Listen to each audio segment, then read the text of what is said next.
مع سالم السندوانة وكذلك مبارك بن ترحيب يرشحون سدرة لانتزاع الشلفة الذهبية، ومع هجن المرقاب وسعود بن علي بن حمد بن خليفة المحاربي من يتولى عملية تضمير سدرة. وهناك ترشيح على تعز من فهد المهندي. سدرة آخر إنجازاتها بناء على الترشيح. سدرة شفناها اشتركت في التمهيدي الثالث، حصلت على المركز الأول، وشنا في التمهيدي الخامس حصلت وصيفة على بروق اللي صاحبة أفضل توقيت في ذاك اليوم، ورشحناها بناء على معطيات على ركضها اللي طاف. على ركضها اللي طاف. طبيعة ركضها مبارك تقوم في المقدمة، ما تدفع لكن تقوم في المراكز الخمس الأولى، ونهايتها نهايتها قوية. نهايتها قوية. نعم. سالم السندوانة شهاليل هي الأبرز ما يخص الترشيحات، إنجازاتها ماضيها. شهاليل أعتقد صاحبة سيارة في العام الماضي، ووصيفة سن الحقائق. سن الحقائق أعتقد وصيفة رمز، لما خاب ظني، أو صاحبة رمز. وصيفة رمز أو صاحبة رمز. نعم. عندك الواعية من إنتاج الزبار، بعد من أقوى الأبكار الموجودة في شوط العمانيات. وعندك وداع بعد من أقوى الأبكار. يعني نقدر أقول لك تعز والواعية وداع هي من أبرز الأبكار اللي موجودة في هذه القائمة. لو لاحظنا هنا في الشوط هجن الغرافة داشة باسم، والمرقاب داشة بثلاث أسامي. هجن الغرافة اسمين، والمرقاب داشين بثلاث أسامي، وإنتاج الزبار داشين باسمين، والشيخ عبد العزيز بن حمد داش باسم. وأنا والله أشوف الشيخ عبد العزيز بن حمد دائما عنده نوعية نادرة. فهذه رهف هي اللي في شقته واحدة، بس يمكن تكون هي الصايبة. فدائما نشوفه في أشواط الرموز يحضر بأسامي بارزة في الأشواط هذه، فصعب التكهن. ولكن احنا رحنا مع سدرة لأنها جات ثانية على بروق في المحل الخامس، وكان هي بعد تيمها أفضل ثاني توقيت في سن اللقاء بعد بروق. نعم. فرشحت سدرة لانتزاع الشلفة الذهبية. إذن الأبرز هي شهاليل، وترشيحات مبارك وسالم ذهبت مع سدرة بناء على ما قدمت في آخر سباق لها. خلونا ننتقل إلى قائمة بأسماء الهجن المشاركة في شوط اللقاء القعدان، شوط العمانيات.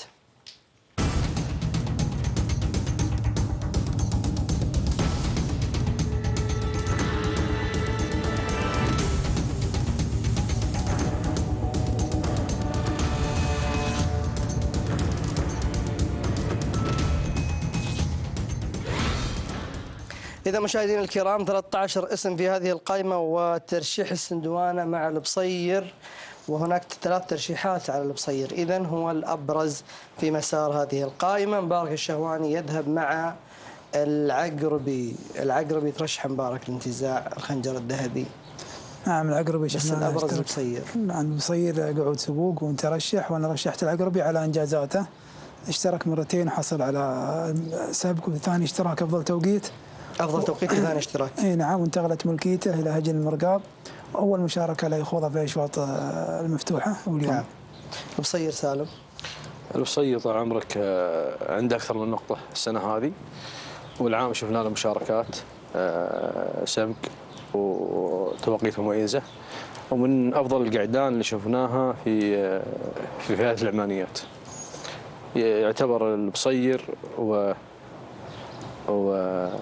ومكينس بعد صاحب توقيت مميز وصاحب نقطة، والعقربي بعد.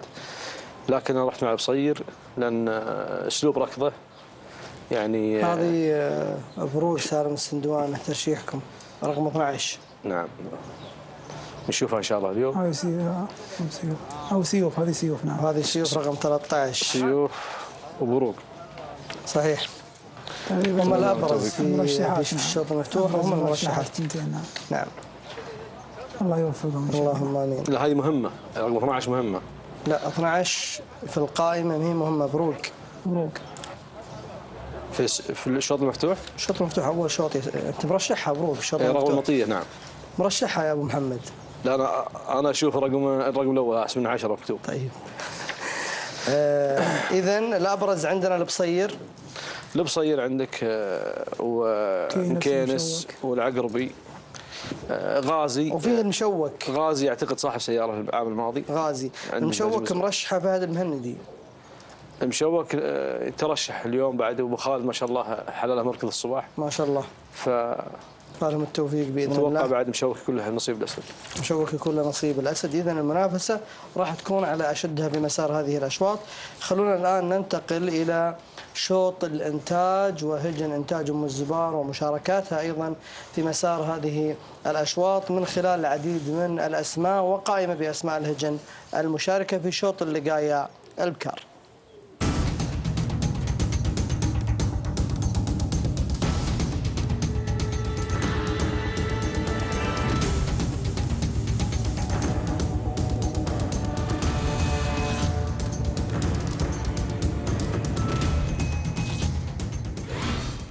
16 اسم في هذه القائمة مشاهدينا ومستمعينا الكرام. الأبرز هي مش الأبرز، هي المرشحة بالكامل فيما يخص المحللين صملة.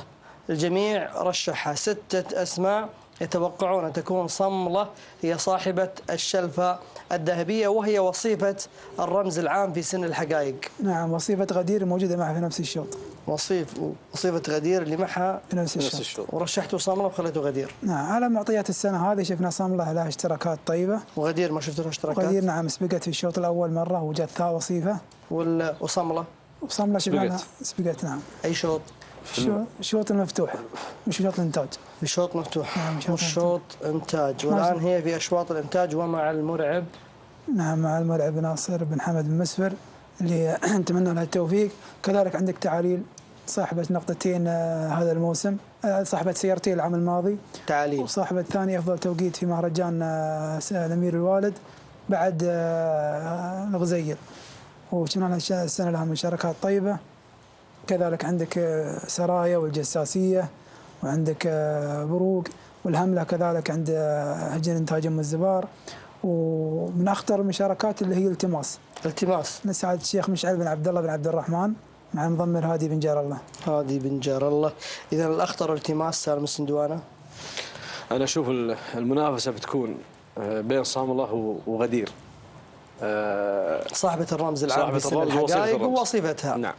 لو نذكر العام حتى منافسة الثنتين بكار الثنتين كانت لين الأمتار الأخيرة البودرة. يعني ما يعني كان منافسة قوية بين صاملة وبين غدير. نعم. وأتوقع هم اليوم البكرتين هذه الحين واحدة منهم يا إن فازت صاملة معناتها أن هي صارت في مرحلة أقوى، وإن فازت غدير كررت إنجازها وأثبتت للناس أنها هي صاحبة الكلمة في الشوط. صاحبة الكلمة في مسار هذا الشوط. نعم. فران بن محمد داش بأربع أسماء. هناك استهداف قوي لمسار هذا الشوط، وأنا أتوقع أن الغارية والجساسية والتماس في خدمة غدير. بيحافظ على اللقب وصاحب اللقب في العام الماضي، بيحافظ على اللقب. وعنده غدير تقوم ما تقوم في مقدمة الشوط، تأخر الناقة ولحوقها قوي. شفنا لها اشتراكات قوية السنة هذه، لكن أكيد أن عنده حلال معول عليه غير غدير. أكيد أن عنده حلال. أكيد اللي داخل بأربعة لازم أن عنده غير غدير. وصملة طبيعة ركض صملة سالم سندوانة. صملة تلحق، شفناها العام الماضي ما لحقت إلا يمكن في تقوم خلف العشر، وشفناها العام ما لحقت إلا يمكن عند ال 400 متر الأخيرة. 400 متر الأخيرة. نعم. وطبيعة ركض غدير نفس طبيعة ركض صملة. تقريبا الثنتين شفناها العام لما لحقت واحدة أخذت الرمز واحدة جات توصيف الرمز، الثنتين لاحقة من الخلف. اثنتين لاحقة من الخلف، فلهم التوفيق بإذن الله. إذن الأبرز في هذه القائمة هي صملة وصيفة الرمز العام الماضي على غدير، وغدير أيضا متواجدة معها في مسار هذا الشوط. وهناك استهداف واضح من فران بن محمد بن حمد بن قريع المري لينتزع ويحافظ على اللقب في السنة الثانية على التوالي وفي سن اللقاية مع غدير لتدخل التاريخ من أوسع أبوابه. خلونا ننتقل إلى قائمة بأسماء اللقاية القعدان وأيضا نتابع الترشيحات والتوقعات.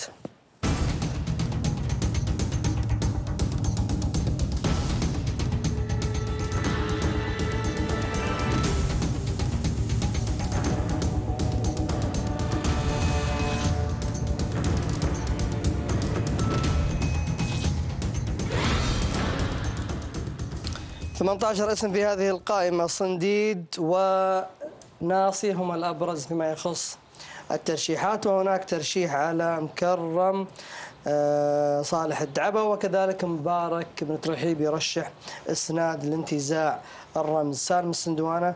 18 اسم في هذه القائمة. اختلفت الترشيحات ولكن قد نتفق على أن الأبرز الآن هو ناصي وكذلك صنديد.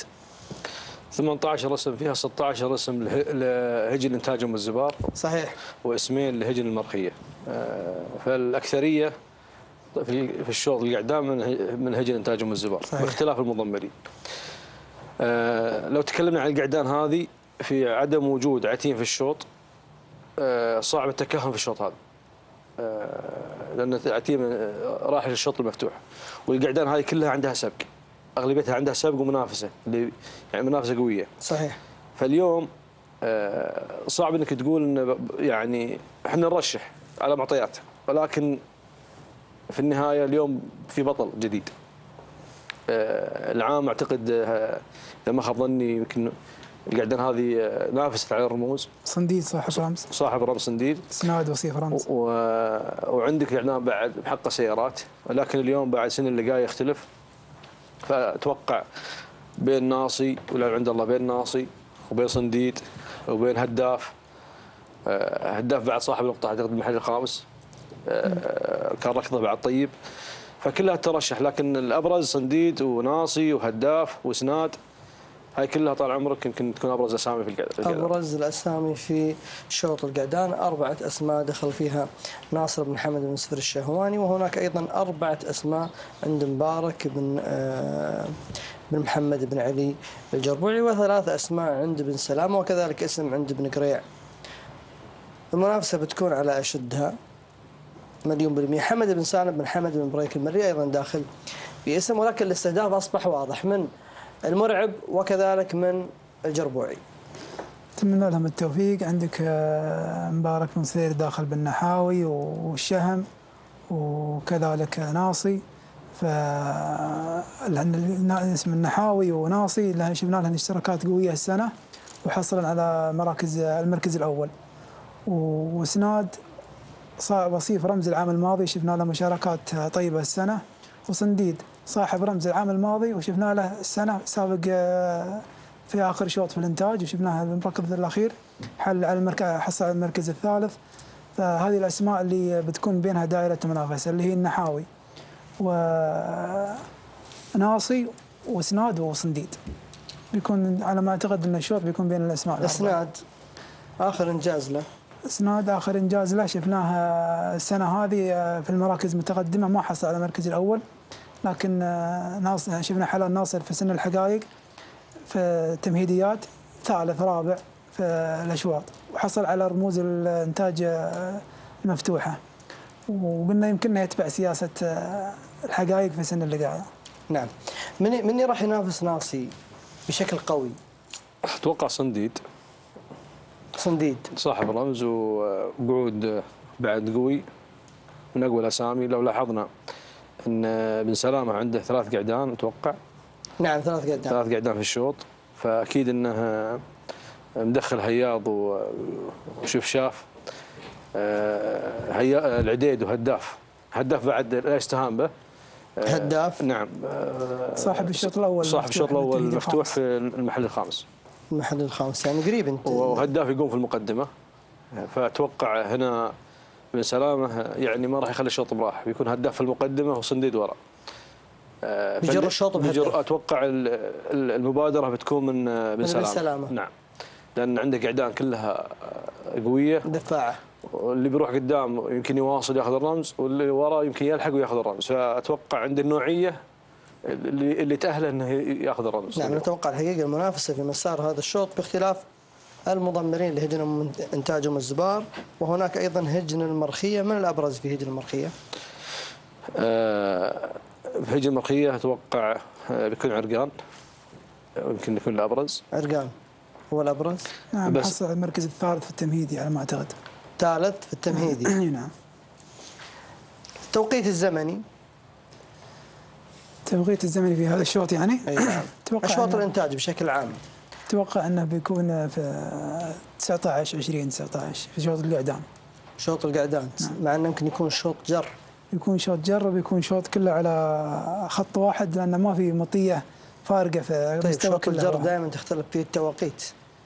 فأتوقع أن الشوط هذا بيكون تيمة شوي أثقل شوط بيكون الشوط هذا، ليش معنى؟ لأنه ما في مطية فارقة في الحلال القعدان كلها مستواها تقريبا متقارب. سالم السندوانة، في ظل وجود 4 أسماء عند أحد المضمرين و4 عند أحد المضمرين أيضا و3 أسماء، مثل ما قلتنا راح يبادر بن سلامة بجر الشوط مع هداف.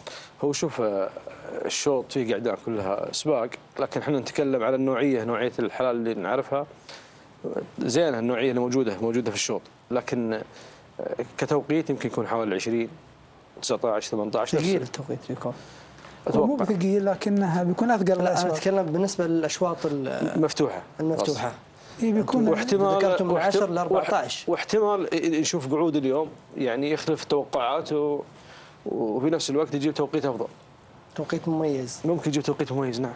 طيب بالنسبة للأشواط، الشوط المفتوح اللي جاي البكار وشوط العمانيات وشوط الإنتاج، الأفضل بيكون عند الشوط المفتوح التوقيت الزمني. الشوط المفتوح قعدان. يمكن يكون القعدان أو البكار. البكار أنا أقصد.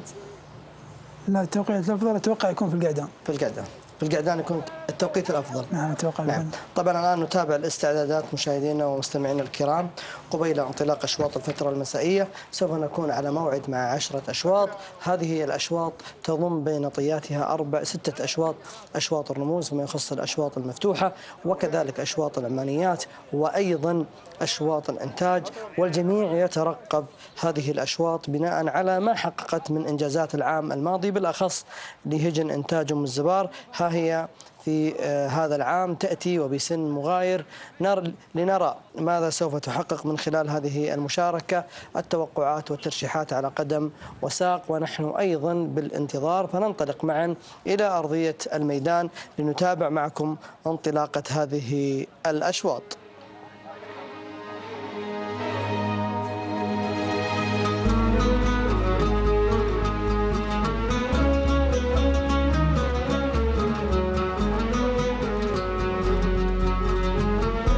بسم الله الرحمن الرحيم.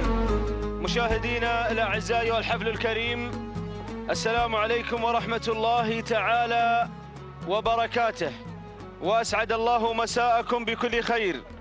نحييكم من هنا من أرضية ميدان الشحانية، نحييكم في هذه الليلة إحدى ليالي مهرجان المؤسس، هذا المهرجان السنوي الكبير، هذا المهرجان المثير، هذا المهرجان الجماهيري الذي يشهد إقبال جماهيري غفير. الليلة ليلة اللقاية والموعد مع الرموز الذهبية لهذا السن، حيث سنشهد إقامة 6 أشواط ذهبية، 3 منها من الرموز الشلفة الذهبية و3 تحمل الخنجر الذهبي. نتمنى التوفيق والناموس للجميع. برنامجنا لهذا المساء هو عبارة عن إقامة 10 أشواط، هذا هو أولها، هذا هو شوط الشلفة الذهبية، الشوط الأول الرئيسي المفتوح للقاية البكار لهجن أصحاب السمو والسعادة الشيوخ، بانتظار انطلاقة هذا الشوط الرئيسي بمشاركة 16 بكرة حاضرة ومتواجدة في هذا الشوط. هجن الغرافة تتواجد، هجن أم الزبار، هجن المرقاب، هجن الشحانية، ونتمنى التوفيق والناموس لكل هذه الشعارات الحاضرة المتواجدة مع مختلف مضمرينها في ليلة تاريخية، ليلة شحانية. وهكذا مشاهدينا الأعزاء ينطلق شوط الشلفة، شوط الشلفة الذهبية، شوط مفتوح لسن اللقاية. انطلق هذا الشوط وانطلقت معه آمال وتطلعات وطموحات المضمرين. نتمنى التوفيق للجميع. بسم الله وعلى بركة الله، بسم الله نبدأ وعليه نتوكل، ومنه سبحانه وتعالى نطلب التوفيق والسداد والنجاح. هذه الليلة التاريخية للفائزين، وكذلك للهجن الفائزة التي ستدخل التاريخ من أوسع أبوابه مع بوابة مهرجان المؤسس، هذا المهرجان العملاق على مستوى دول مجلس التعاون الخليجي، يعتبر من أكبر المهرجانات التي تحتضن الهجن وملاكها من دول الخليج. نتجه مشاهدينا الأعزاء لنتعرف على المراكز المتقدمة الأولى في شوط شوط الشلفة الذهبية. هذا الشوط الذي تهتز منه الأبدان. مقدمة الشوط ومن تحتل المركز الأول وتسيطر على المقدمة تنطلق في هذه اللحظات. بروق لهجن الشحانية يتابعها الذهبي. ليلة ذهبية يا الذهبي. سالم بن فران يتابع بروق على المركز الأول على صدارة الشوط. ننتقل إلى المركز الثاني. وصلة سهيلة لهجن المرقاب يتابعها سعود بالوحوش الوهيبي.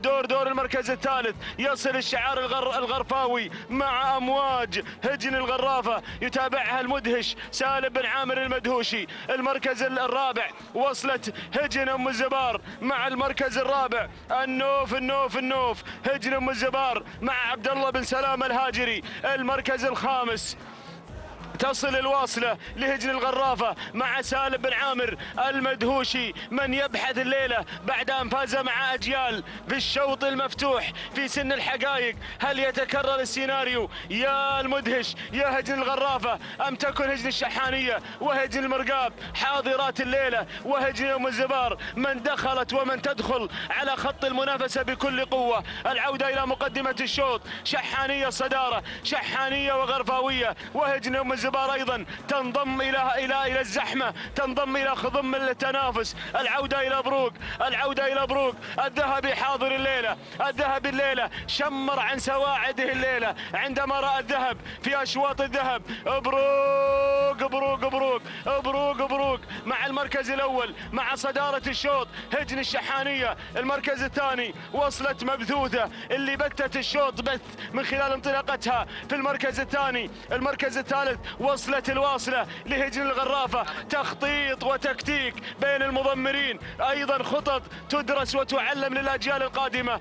الله يا سلام. نشوف هذا الضغط على مقدمة الشوط على الصدارة. ما زالت بروق على المركز الأول تسيطر على المقدمة. تجر شوط الشلفة جرت الشلفة بروق يا بن فاران. سالم بن فاران المضمر الذهبي يتابع بروق في هذه الانطلاقة القوية في هذا المساء. شوط الشلفة المفتوح شحاني حتى هذه اللحظات. المركز الثاني تنطلق مبثوثة لهجن الشحانية بقيادة المشاغب محمد بن خالد العطية. المركز الثالث تصل الواصلة لهجن الغرافة مع المضمر سالم بن عامر المدهوشي. المركز الرابع ومن تتقدم أيضا هجن الغرافة تصل مع أمواج لهجن الغرافة بقيادة المدهش بقيادة مضمر أجيال من خطف الشوط المفتوح في سن الحقائق مع أجيال وافتتح رموز مهرجان المؤسس في ذلك اليوم.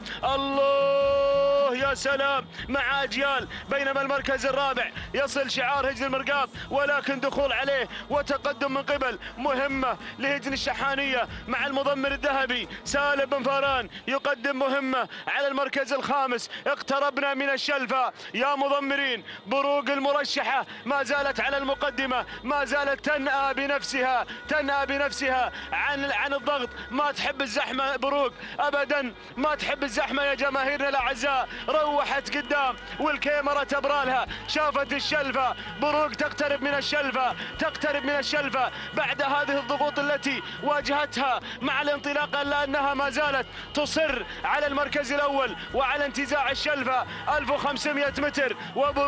وبروق تقترب من الشلفة الذهبية في هذا المساء. شلفة اللقاية. الله يا سلام. زينة الأمور يا الذهبي زينة الأمور مع بروق ما شاء الله تبارك الله. هذه بروق منفردة انفرادة كلية عن بقية المنافسين بالمركز الأول بالشلفة الذهبية. سجل يا تاريخ اسم بروق في هذه الليلة بحروف من ذهب. هذه بروق مع المركز الأول مع صدارة الشوط يتابعها الذهبي أحد الخبراء أحد العمالقة سالم بن فاران يقدم لنا بروق مع المركز الأول. بروق تفتتح 1200 متر. حكم أعصابك يا الذهبي. الشلفة يا سالم يا بن فاران تقترب منها بروق ونحن أيضا نقترب من 800 متر الأخيرة. أرى هجن الغرافة قادمة مع المركز الثاني ومع المركز الثالث، وأيضا هجن الشحانية وصلوا للطلايب،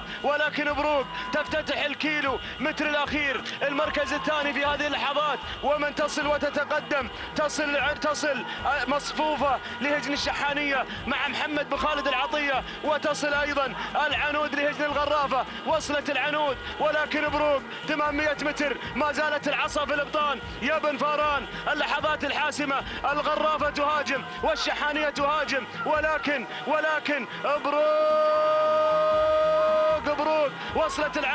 وصلت العنود هجن الغرافة بعد أن فازت أجيال تعود مع العنود. غرفاوي ولا شحاني؟ أيضا وصلت الوذنة يصل الشبل. يا سلام يا الوذنة العنود. شحاني غرفاوي هجن الشحانية.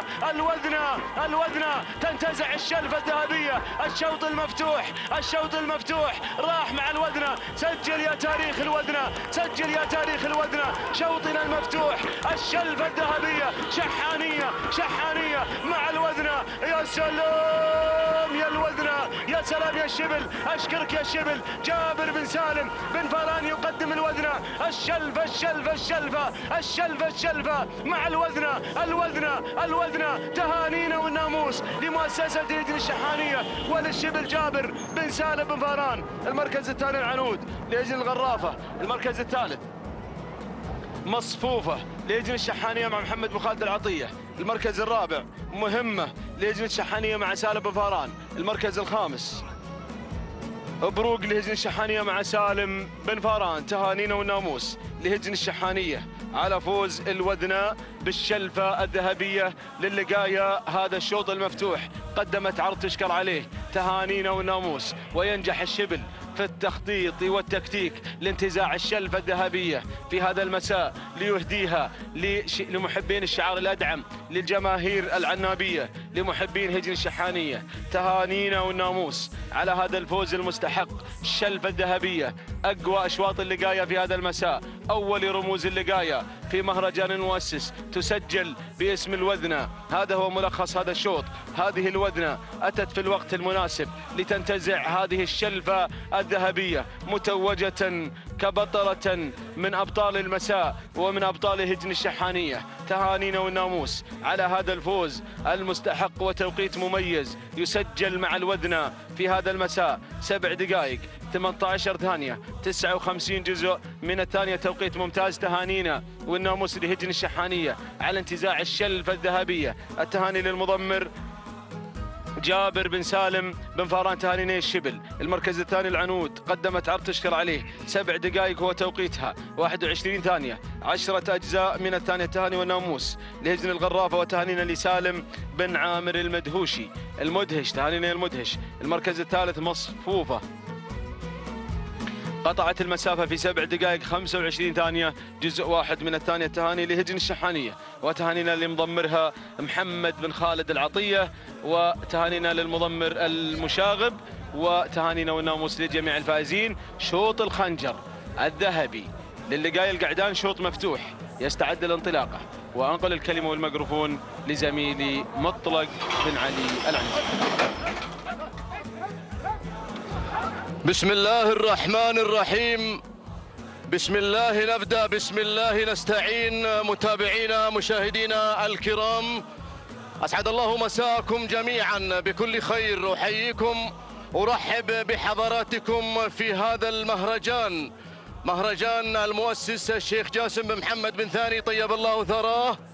وفي هذا اليوم تحديدا، اليوم 2 ديسمبر، هذا اليوم الذي يوافق ويصادف لتاريخ إعلان استضافة قطر في عام 2010 لبطولة كأس العالم لكرة القدم 2022.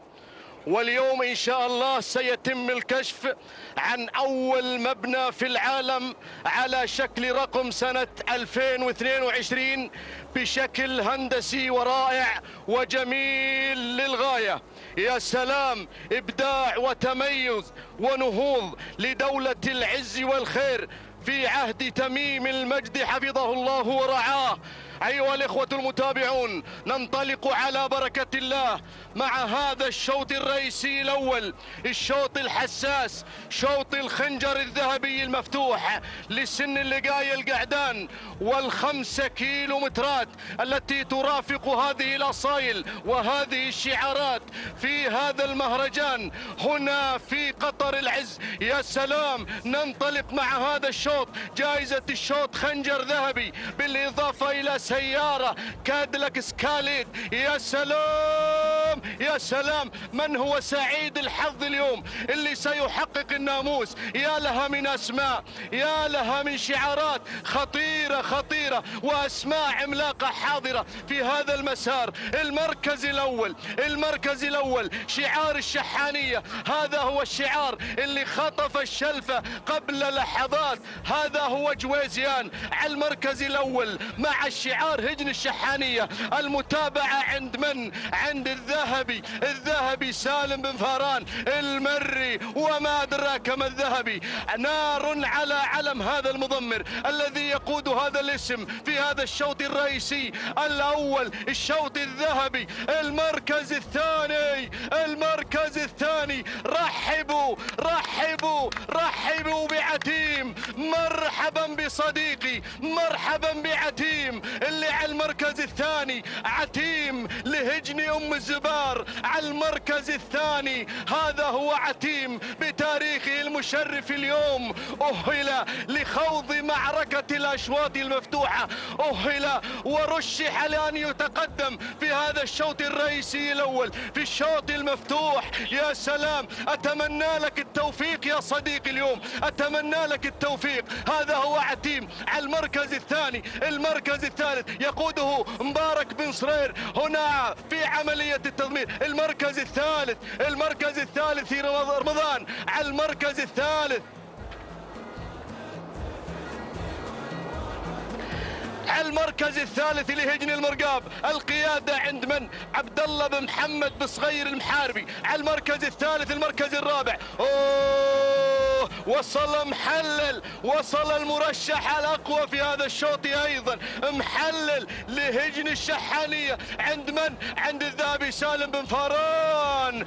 المركز الخامس، أشهب على المركز الخامس، هذا الخطير اللي عليه الرقم 9، ديروا بالكم عليه، على المركز الخامس، على المركز الخامس لهجن الشحانية، القيادة عند شبل المضمرين جابر بن سالم بن فاران المري. هذا هو النداء الأول يا متابعين، الإعلان الأول لهذه المجموعة الخماسية، المجموعة الذهبية، المجموعة الرئيسية في هذا الشوط الرئيسي. يا له من شوط، يا له من شوط، يتابع هذا الشوط في هذا العالم الساحر من أقطاب الخليج، في الوطن العربي الكبير يتابعون هذا الشوط، هذا الشوط تحديدا، شوط الذهب، شوط الذهب، الذهب والذهب لا زال يسير في طريق الناموس مع جويزيان على المركز الأول، مع المركز الأول هجن الشحانية عند سالم بن فاران المري. المركز الثاني، المركز الثاني يتقدم، يتقدم صديقي،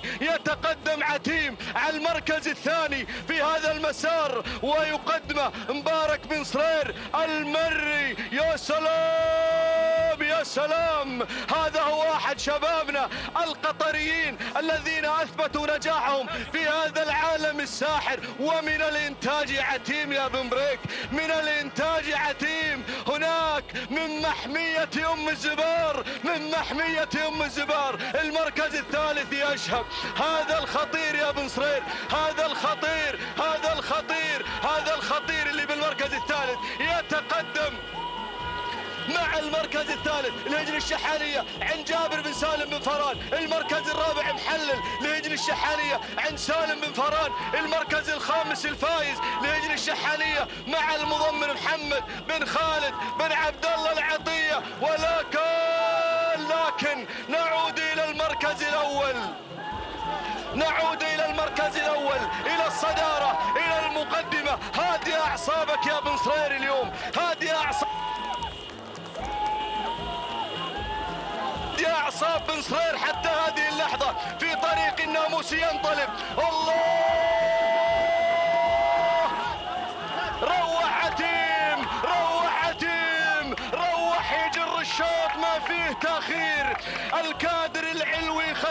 غدابة.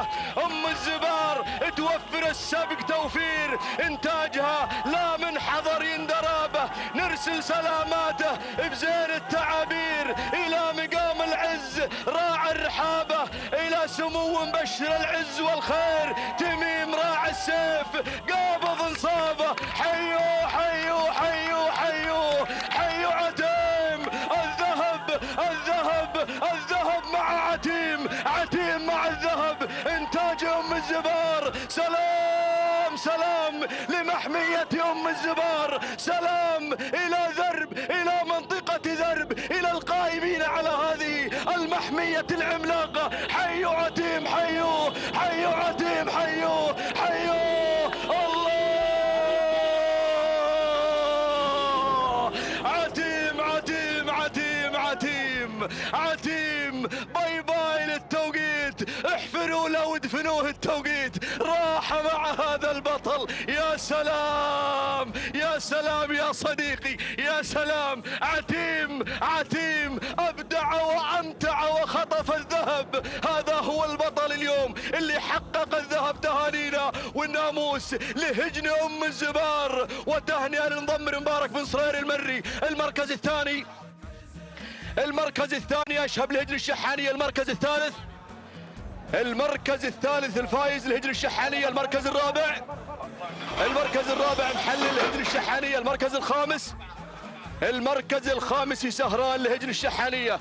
أيها الإخوة المتابعون مشاهدين الكرام في كل مكان في الوطن العربي الكبير، شوفوا هذا التوقيت اللي سجل مع هذا البطل، مع هذا العملاق. 7 دقائق 10 ثواني 78 جزء من الثانية.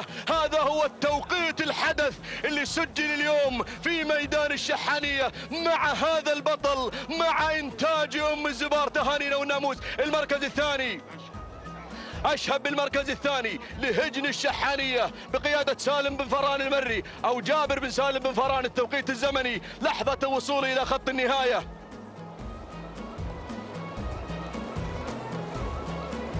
لحظة الوصول أشهب إلى خط النهاية. 7 دقائق 20 ثانية 12 جزءا من الثانية. تهانينا والناموس. المركز الثالث، المركز الثالث الفائز الهجن الشحانية بقيادة محمد بن خالد بن عبد الله العطية. التوقيت الزمني 7 دقائق 22 ثانية 22 جزء من الثانية. تهانينا، تهانينا والناموس لهجن أم الزبار ومحمية أم الزبار على فوز البطل عتيم في الشوط الرئيسي المفتوح.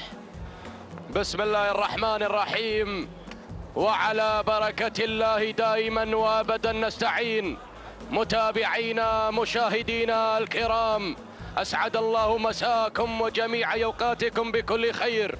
أحييكم بتحية الإسلام الخالدة، فسلام من الله عليكم ورحمته تعالى وبركاته من هنا من على أرضية هذا الميدان، ميدان التحدي، ميدان الشحانية لسباقات الهجن العربية الأصيلة. على بركة الله انطلق بحفظ من الله ورعايته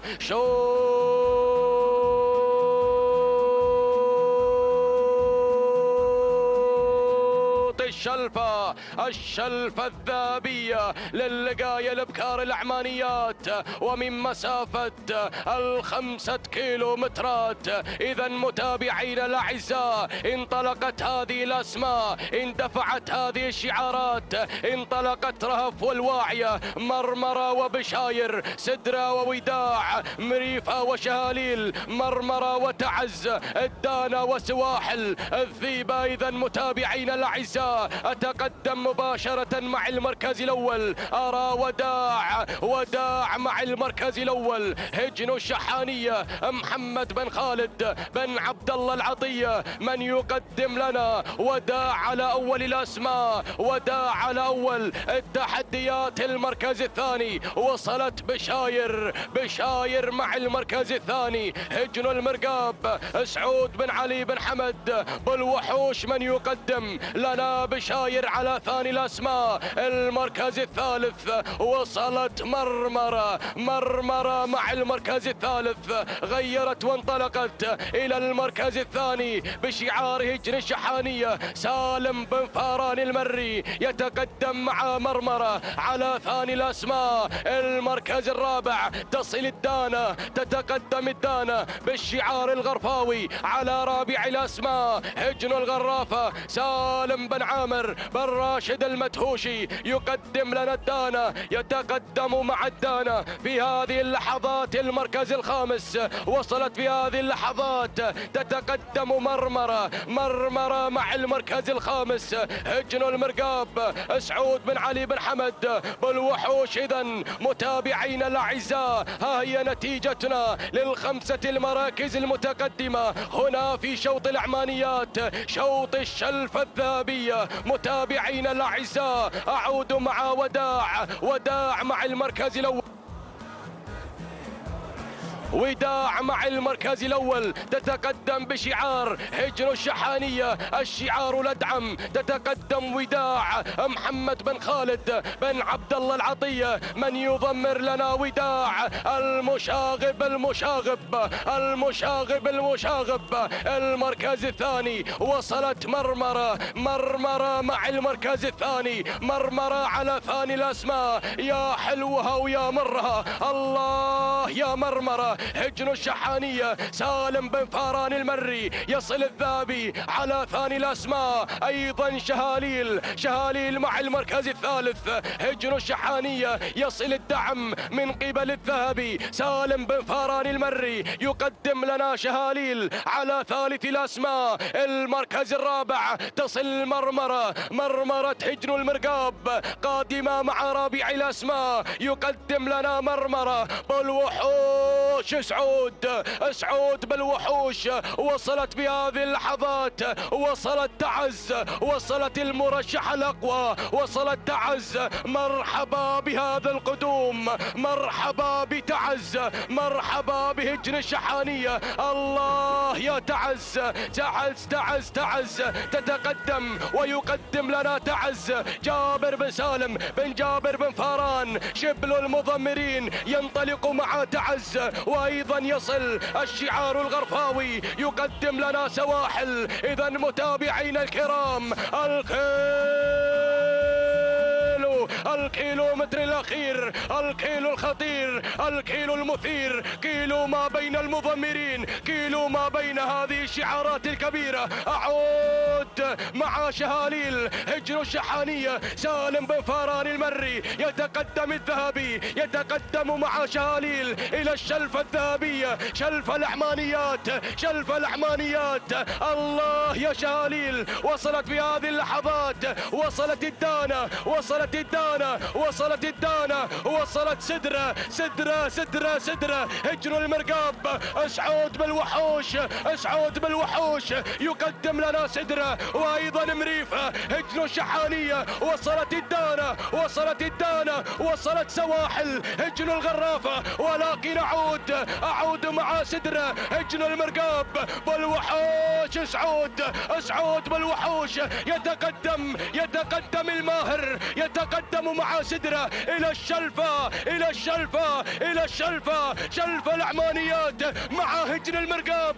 سدرة يا الماهر، سدرة يا بالوحوش، سلام يا الشلفة، سلام يا سدرة، سلام. تهانينا والناموس لهجن المرقاب على انتزاع سدرة لشلف العمانيات بالابكار. تهانينا والناموس لهجن المرقاب والوحوش. سعود بالوحوش على هذا الفوز والانتصار. المركز الثاني سواحل هجن الغرافة. المركز الثالث شهاليل هجن الشحانية. المركز الرابع مريفة هجن الشحانية. المركز الخامس تعز هجن الشحانية. متابعينا مشاهدينا الكرام، تهانينا والناموس لهجن المرقاب على انتزاع سدرة، وتهانينا لمالك هجن المرقاب سعادة الشيخ فلاح بن جاسم بن جبر الثاني على هذا الفوز الكبير. سدرة من حققت الشلفة الذهبية زايدا بأم دبليو. توقيت زمني 7 دقائق 19 ثانية 6 أجزاء من الثانية. تهانينا والناموس لمضمر سدرة سعود بن علي بالوحوش على هذا الفوز والانتصار. المركز الثاني وصلت سواحل هجن الغرافة سالم بن عامر بن راشد المدهوشي 7 دقائق 21 ثانية 55 جزء من الثانية. تهانينا والناموس. المركز الثالث شهاليل هجن الشحانية سالم بن فاران المري 7 دقائق 23 ثانية 3 أجزاء من الثانية. تهانينا والناموس للجميع.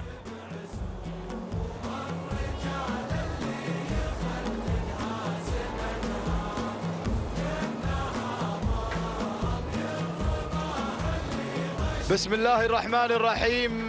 بسم الله نبدأ وبه نستعين. مشاهدينا الكرام متابعينا في كل مكان، أسعد الله مساءكم بكل خير وبركة. تتواصل منافسات أشواط الذهب رموز هذا المساء في هذا المهرجان الغالي على الجميع، مهرجان المؤسس الذي ينطلق في هذه الأيام هنا على أرضية ميدان الشحانية.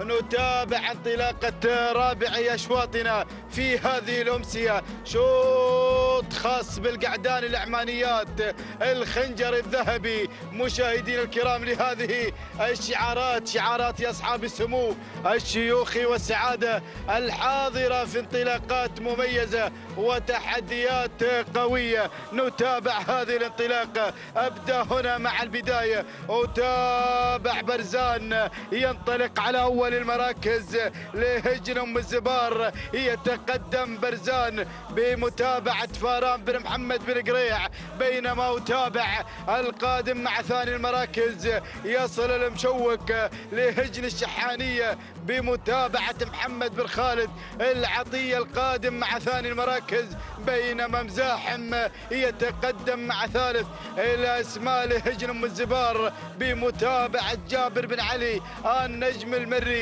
يتقدم مزاحم، بينما أتابع من الجانب الآخر وصل جهجاه لهجن الشحانية القادم مع رابع المراكز، ويتابع في التضمير محمد بن خالد العطية. وهنا العقربي يصل، العقربي ينطلق مع خامس المراكز لهجن المرقاب. يتابع في التضمير سعود بن علي بالوحوش الوهيبي، يتابعه الماهر يتقدم في هذه اللحظات مع خامس المراكز. مشاهدينا الكرام، ولكن أعود إلى الصدارة. شوط الخنجر، خنجر القعدان العمانيات. الله، برزان على الصدارة على مقدمة الشوط لهجن أم الزبار بمتابعة بن قريع فاران بن محمد بن حمد. بن قريع يتقدم مع البداية والصدارة، ولكن المشوك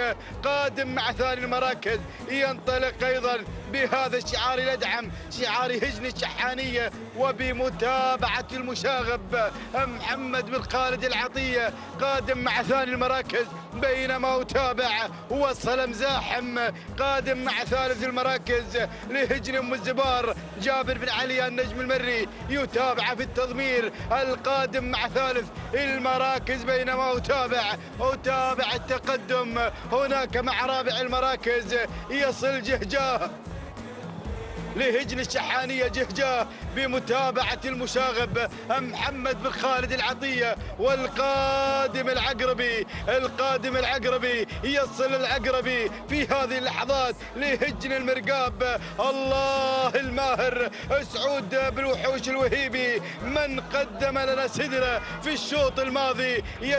يتقدم العقربي ينطلق مع خامس المراكز، ولكن الأسماء قادمة، الشعارات قادمة. الله أوه البداية والصدارة.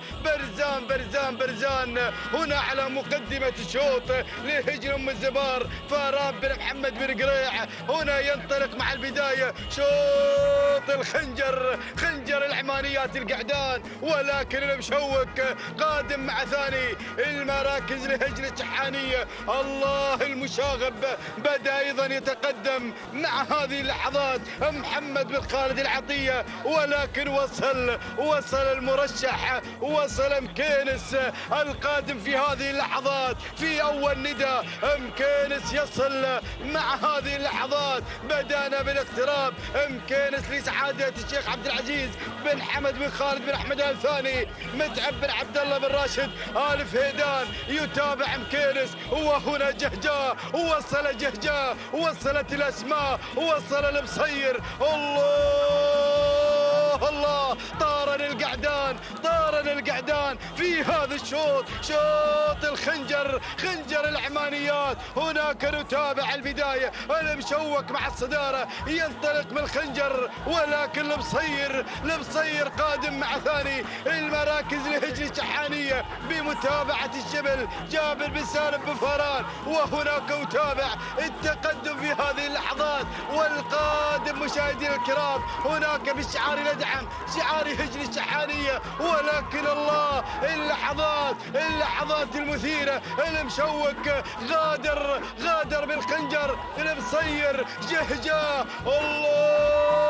الله ولكن المشاغب هنا مع الرمز الغالي، مع الانطلاق، مع التحدي الأخير. الله على هذا الأداء. المشوك ينطلق بناموس هذا الشوط، ولكن جهجاه قادم مع ثاني المراكز. غادر المشوك، غادر بناموس القعدان، غادر بالخنجر. الله المشاغب من يتابع بالتضمير، من يقدم المشوك مع خنجر القعدان العمانيات. هنا مع المشوك تهانينا والناموس لهجن الشحانية، والثانية للمشاغب محمد بن خالد العطية. هنا مع لحظات الفوز والانتظار خنجر القعدان العمانيات مع المشوك تهانينا والناموس لهجن الشحانية. المركز الثاني وصل جهجاه لهجن الشحانية. المركز الثالث وصل المصير لهجن الشحانية. المركز الرابع كان الوصول من مشهور لهجن الشحانية. وخامسا وصل برزان لهجن أم الزبار. هكذا كانت النتيجة مشاهدينا الكرام متابعينا في كل مكان. تابعنا خنجر القعدان العمانيات، واستطاع المشوك أن يظفر بناموس هذا الشوط. المشوك لهجن الشحانية أهدى أيضا هذا الشعار ليدعم الشعار العنابي، ناموس مستحق مع خنجر القعدان العمانيات. والثانية للمشاغب محمد بن خالد العطية. تابعنا المشوك هنا ولحظات وصوله إلى خط النهاية خاطفا هذا الرمز الغالي. 7 دقائق 19 ثانية 8 من الأجزاء من الثاني. تهانينا والناموس لهجن الشحانية. والثانية للمشاغب محمد بن خالد العطية. ثاني المراكز وصل جهجاه ب7 دقائق 23 ثانية 73 جزء من الثانية. تهانينا والناموس لهجن الشحانية. والثانية أيضا لمحمد بن خالد العطية. ثالث المراكز وصل المصير ب7 دقائق 24 ثانية 97 جزء من الثانية. تهانينا والناموس لهجن الشحانية. والثانية للشبل جابر بن سالم بن فاران. تهانينا والناموس للجميع. إذن تهانينا والناموس لجميع الفائزين في هذا المساء. إذن شهدنا وإياكم إقامة 4 أشواط ذهبية في هذا المساء. الشوط المفتوح والشلفة الذهبية. الشوط المفتوح ذهب مع الوذنة من هجن الشحانية بقيادة المضمر جابر بن سالم بن فاران في ليلة تاريخية هنا على أرضية ميدان الشحانية لسباقات الهجن العربية الأصيلة. بينما الشوط الأول الرئيسي المفتوح ذهب مع عتيم من هجن أم الزبار بقيادة مبارك بن محمد بن صرير. والجدير بالذكر بأن عتيم يصنف من أبطال هذه الرياضة العربية الأصيلة، حيث لم يذق طعم الهزيمة منذ أن عرفت ميادين السباقات وعرف ميادين السباقات، وأهل من هجن إنتاج أم الزبار ليخوض الأشواط المفتوحة، وأثبت وسجل أروع وأكبر الانتصارات في ميادين سباقات الهجن ليسجل هذا الناموس ويدون هذا الانتصار، ويحسب لهجن إنتاج أم الزبار التي أبدعت وأخرجت لنا وللجماهير مثل عتيم. فتهانينا والناموس من القلوب نهديها لهجن إنتاج أم الزبار وللقائمين عليها ولمؤسسة هجن الشحانية النواة الأكبر التي أخرجت لنا هجن أم الزبار. بينما شوط العمانيات البكار وشوط الشلفة الذهبية ذهب لهجن المرقاب، وذهبت الشلفة لهجن المرقاب المملوكة لسعادة الشيخ فلاح بن جاسم بن جبر آل ثاني فتهانينا وناموس. وذهب شوطنا الماضي مع المشوك لهجن الشحانية بقيادة محمد بن خالد العطية. وينطلق في هذه اللحظات مشاهدينا الأعزاء شوط الشلفة الذهبية للإنتاج البكار. وأنقل الكلمة والميكروفون للزميل بسام الشمري. بسم الله الرحمن الرحيم. أيها الحفل الكريم مشاهدينا مستمعينا الأفاضل، أحييكم بتحية الإسلام الخالدة، سلام الله عليكم ورحمته وبركاته. أرحب بكم أجمل ترحيب بهذه الانطلاقات المميزة، بهذه الأمسية التراثية الجميلة التي شاهدنا بها أروع وأميز المنافسات مع شعارات أصحاب السمو الشيوخ والسعادة والمؤسسات العملاقة الحاضرة والمتواجدة دائما في هذا العالم الساحر. انطلاقة الشوط الخامس لفئة اللقاية البكار الإنتاج تنطلق من مسافة 5 كيلومترات. هنالك شلفة ذهبية والسيارة عبارة عن BMW X5 تنتظر إحدى هذه الأسماء والشعارات المميزة التي تشارك باحثة عن الشلفة الذهبية التي تنتظر عند خط النهاية. نتابع التحدي، نتابع المنافسة مع هذه الشعارات المميزة المتواجدة من أجل انتصار ضمن فعاليات مهرجان المؤسس الشيخ جاسم بن محمد بن ثاني طيب الله ثرى. نتابع التحدي ونتابع المنافسة مباشرة. أول الأسماء تتواجد الذيبة لسعادة الشيخ مشعل بن عبد الله بن عبد الرحمن آل عبد الرحمن الثاني هادي بن جار الله بن علي بن جار الله المري في المتابعة والتضمير. يتابع الذيبة ويمني النفس بانتزاع الناموس ويمني النفس بانتزاع الشلفة الذهبية. بينما المركز الثاني القادم التماس لهجن أم الزبار وفرام بن محمد بن عتيق بن قريع المري. يتابع هذا التحدي، يتابع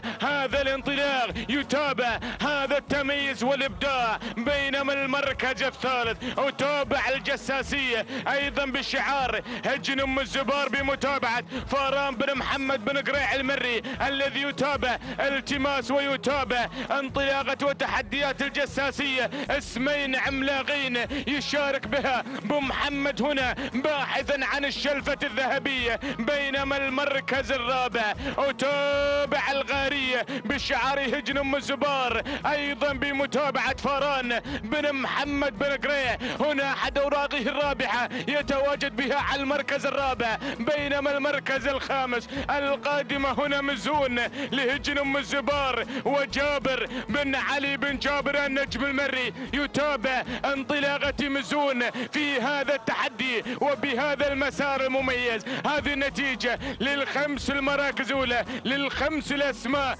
الكبيرة التي تسيطر على دائرة النداء والإذاعة وعلى دائرة الصراع والنزاع من أجل الناموس ومن أجل الانتصار. نتابع التحدي، نتابع المنافسة في مسار وانطلاقة هذه الشعارات المميزة التي تزين أرضية هذا الميدان، ميدان الشحانية، ميدان التحدي. نتابع هذه الأصايل في هذا العالم الساحر المميز الذي نستمتع به وبهذه الأسماء والشعارات الجميلة. نعود مباشرة مع البداية، نعود مع الذيبة المنطلقة والمحافظة على صدارة الشوط بشعار سعادة الشيخ مشعل بن عبد الله بن عبد الرحمن آل عبد الرحمن الثاني، هادي بن جار الله بن علي بن جار الله في المتابعة والتضمير. ولكن الجساسية بدأت تتسلل بدور هيل المقدمة وإلى الصدارة مع شعار هجن أم الزباران. هو هجن أم الزبار مع انطلاقة هذا الشعار المميز الذي يتواجد في هذا التحدي. فاران بن محمد بن قريع المري يتابع هذه المنافسة بتواجد الجساسية على الصدارة، تتسلل باحثة عن الرمز الغالي، باحثة عن الشلفة، باحثة عن هذا التحدي الكبير، تمهد الطريق نحو الانتصار الغالي، نحو التاريخ المشرف مع الجساسية وهجن أم الزبار وفاران بن محمد بن قريع المري. ولكن الذيبة على المركز الثاني تتواجد بالشعار سعادة الشيخ مشعل بن عبد الله بن عبد الرحمن آل عبد الرحمن الثاني، هادي بن جار الله بن علي بن جار الله المري في المتابعة والتضمير. المركز الثالث الغارية تلحق في ركب المقدمة، تصل لكي تساند الجساسية بشعار أم الزبار بهذا الشعار والمؤسسة العملاقة التي تشارك في هذا التحدي الكبير. الغارية وفاران بن محمد بن قريع المري يتابع الجساسية، يتابع الغارية، ولكن يتابع اسم جديد يتدخل في هذا الصراع وهذا النساء. الله يا جنى لسعادة الشيخ عبد العزيز بن حمد بن خالد بن أحمد الثاني والصارم محمد بن بخيت بن برقان بن مقارة في المتابعة والتضمير. يتابع هذا التحدي الكبير، يتابع هذا المسار الجميل، ولكن يتابع الشعارات القادمة والحاضرة في هذا التحدي. الشلفة الشلفة الشلفة بالانتظار، ولكن من تسلل مباشرة إلى الشلفة الذهبية، إلى الانتصار الغالي، إلى التاريخ المشرف. نتابع الصدارة، نتابع صدارة هجن أم الزبار، تحتكر المراكز الأولى، تحتكر المراكز الأولى. هنا مذيار وجابر بن علي بن جابر النجم المري. تعاليل يا تعاليل لهجن أم الزبار بمتابعة الوحش مبارك بن إصرار المري، ولكن صملة غادمة هجن أم الزبار. ناصر بن حمد بن مصر الشواني مرعب الصغير، الشلفة الذهبية، الشلفة الذهبية بالانتظار، بالانتظار. غدير يا غدير، غدير يا غدير، الحاضرة غدير هجن أم الزبار، هجن أم الزبار. فاران بن محمد بن قريع في المتابعة والتضمير. اللحظات الأخيرة تعاليل وصملة وغدير، معركة طاحنة مع هذا الشعار الكبير، مع هذه المؤسسة العملاقة هجن أم الزبار، هجن أم الزبار. هذه المؤسسة العملاقة تعاليل غدير، غدير عادت للإنجازات، تضيف الشلفة الثانية برصيد هذا الشعار. هجن أم الزبار المؤسسة العملاقة. فاران بن محمد بن قريع لك أجمل التهاني والتبريكات على فوز غدير وتحقيق للإنجاز. تهانينا والناموس لهجن أم الزبار من حققت هذا الانتصار، وتهاني لفاران بن محمد بن قريع المري من تابع غدير منتزعة الشلفة الذهبية. المركز الثاني صملة لهجن أم الزبار بمتابعة ناصر بن حمد بن مسفر الشواني. المركز الثالث تعاليل لهجن أم الزبار بمتابعة مبارك بن محمد بن صرير المري. المركز الرابع،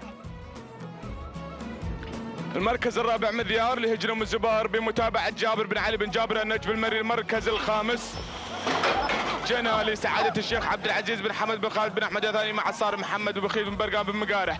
هكذا مشاهدي الكرام تابعنا هجن أم الزبار المؤسسة العملاقة الداخلة هنا إلى أبواب النجاح مع هذا التحدي الكبير. غدير تحقق هذا الانتصار 7 دقائق 15 ثانية 95 جزء من الثانية. تهاني وناموس لهجن أم الزبار، وتهاني لفاران بن محمد بن قريع المري من غاد غدير نحو الشلفة الذهبية الثانية التي تضيفها برصيدها غدير. المركز الثاني صملة جاءت بتوقيت زمني وقدر مسافة 5 كيلومترات 7 دقائق 16 ثانية 51 جزءا من الثانية. تاني وناموس لهجن ام الزبار، وتاني لناصر بن حمد بن مسفر الشهواني. المركز الثالث تعاليل 7 دقائق 16 ثانية 55 جزء من الثانية. تاني وناموس لهجن ام الزبار، وتانينا للوحش مبارك بن صرير المري. هكذا مشاهدينا الكرام تابعتم معنا المنافسة والتحدي. شوطنا السادس والخنجر الذهبي، والزميل مطرق العنزي يتابع ويتواصل معكم معلقا مبدعا على هذا الشوط.